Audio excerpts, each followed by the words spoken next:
திருப்பலி வாசகங்கள் ஜனவரி 11, 2026. ஆண்டவரின் திருமுழுக்கு. முதல் வாசகம். இறைவாக்கினர் எசாயா நூலிலிருந்து வாசகம். ஆண்டவர் கூறுவது, இதோ என் ஊழியர், அவருக்கு நான் ஆதரவு அளிக்கிறேன், நான் தேர்ந்து கொண்டவர் அவர், அவரால் என் நெஞ்சம் பூரிப்படைகின்றது, அவருள் என் ஆவி தங்கும்படி செய்தேன், அவர் மக்களினங்களுக்கு நீதி வழங்குவார். அவர் கூக்குரலிட மாட்டார், தம் குரலை உயர்த்த மாட்டார், தம் குரலொலியை தெருவில் எழுப்பவும் மாட்டார். நெறிந்த நாணலை முறியார், மங்கி எரியும் திரியை அணையார், உண்மையாகவே நீதியை நிலைநாட்டுவார். உலகில் நீதியை நிலைநாட்டும் வரை அவர் சோர்வடையார், மனம் தளரமாட்டார், அவரது நீதி நெறிக்காக தீவு நாட்டினர் காத்திருப்பர். ஆண்டவராகிய நான் நீதியை நிலைநாட்டுமாறு உம்மை அழைத்தேன், உம் கையை பற்றி பிடித்து உம்மை பாதுகாப்பேன். மக்களுக்கு உடன்படிக்கையாகவும் பிற இனத்தாருக்கு ஒளியாகவும் நீர் இருக்குமாறு செய்வேன். பார்வை இழந்தோரின் கண்களை திறக்கவும், கைதிகளின் தலைகளை அறுக்கவும், இருளில் இருப்போரை சிறை நின்று மீட்கவும் உம்மை அழைத்தேன். ஆண்டவரின் அருள்வாக்கு. இறைவா, உமக்கு நன்றி. பதிலுரை பாடல். பல்லவி. ஆண்டவர் தம் மக்களுக்கு அமைதி அளித்து ஆசி வழங்குவாராக. இறைவனின் மைந்தரே, மாட்சியையும் வலிமையையும் ஆண்டவருக்கு உரித்தாக்குங்கள். ஆண்டவரின் பெயருக்கேற்ற மாட்சியை அவருக்கு உரித்தாக்குங்கள். தூய மாட்சி இலங்கும் ஆண்டவரை வழிபடுங்கள். பல்லவி. ஆண்டவர் தம் மக்களுக்கு அமைதி அளித்து ஆசி வழங்குவாராக.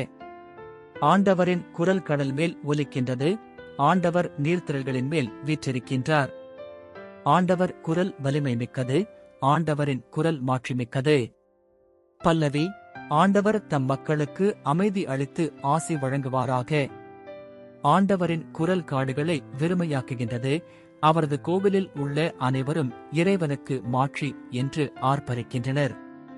ஆண்டவர் வெள்ளப்பெருக்கின் மீது வீற்றிருக்கின்றார், ஆண்டவர் என்றென்றும் அரசராக வீற்றிருக்கின்றார். பல்லவி. ஆண்டவர் தம் மக்களுக்கு அமைதி அளித்து ஆசி வழங்குவாராக. இரண்டாம் வாசகம்.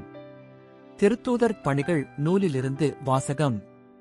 கொர்நேலியு மற்றும் அவரது வீட்டாரை நோக்கி பேதுரு கூறியது, கடவுள் ஆள் பார்த்து செயல்படுவதில்லை என்பதை நான் உண்மையாகவே உணர்கிறேன். எல்லா இனத்தவரிலும் அவருக்கு அஞ்சி நடந்து நேர்மையாக செயல்படுபவரே அவருக்கு ஏற்புடையவர். இயேசு கிறிஸ்து வாயிலாக அமைதி உண்டு என்னும் நற்செய்தியை அவர் இஸ்ரேல் மக்களுக்கு அனுப்பினார். அவரே அனைவருக்கும் ஆண்டவர்.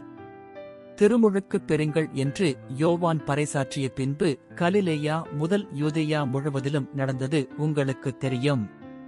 கடவுள் நாசரேத்து இயேசுவின் மேல் தூய ஆவியாரின் வல்லமையை பொழிந்தருளினார். கடவுள் அவரோடு இருந்ததால் அலகையின் கொடுமைக்கு உட்பட்டிருந்த அனைவரையும் அவர் விடுவித்து எங்கும் நன்மை செய்து கொண்டே சென்றார். ஆண்டவரின் அருள்வாக்கு. இறைவா, உமக்கு நன்றி. நற்செய்திக்கு முன் வாழ்த்துளி. அல்லேலுயா, அல்லேலுயா. வானம் திறந்தது, தந்தையின் குரலொலி கேட்டது, என் அன்பார்ந்த மைந்தர் இவரே, இவருக்கு செவிசாயுங்கள். அல்லேலுயா. நற்செய்தி வாசகம். மத்தேயு எழுதிய தூய நற்செய்தியிலிருந்து வாசகம். அக்காலத்தில் இயேசு யோவானிடம் திருமுழுக்கு பெற கலிலேயாவிலிருந்து யோர்தானுக்கு வந்தார். யோவான், நான் தான் உம்மிடம் திருமுழுக்கு பெற வேண்டியவன், நீரா என்னிடம் வருகிறீர் என்று கூறி தடுத்தார். இயேசு, இப்பொழுது விட்டுவிடும். கடவுளுக்கு ஏற்புடையவை அனைத்தையும் நாம் நிறைவேற்றுவதுதான் முறை என பதிலளித்தார். அதற்கு யோவானும் இணங்கினார். இயேசு திருமுழுக்கு பெற்றவுடனே தண்ணீரை விட்டு வெளியேறினார். உடனே வானம் திறந்ததையும் கடவுளின் ஆவி புறா இறங்குவது போல தம்மீது வருவதையும் அவர் கண்டார். அப்பொழுது, என் அன்பார்ந்த மைந்தர் இவரே, இவர் பொருட்டு நான் பூரிப்படைகிறேன் என்று வானத்திலிருந்து ஒரு குரல் கேட்டது. ஆண்டவரின் அருள்வாக்கு. கிறிஸ்துவே, உமக்கு புகழ்.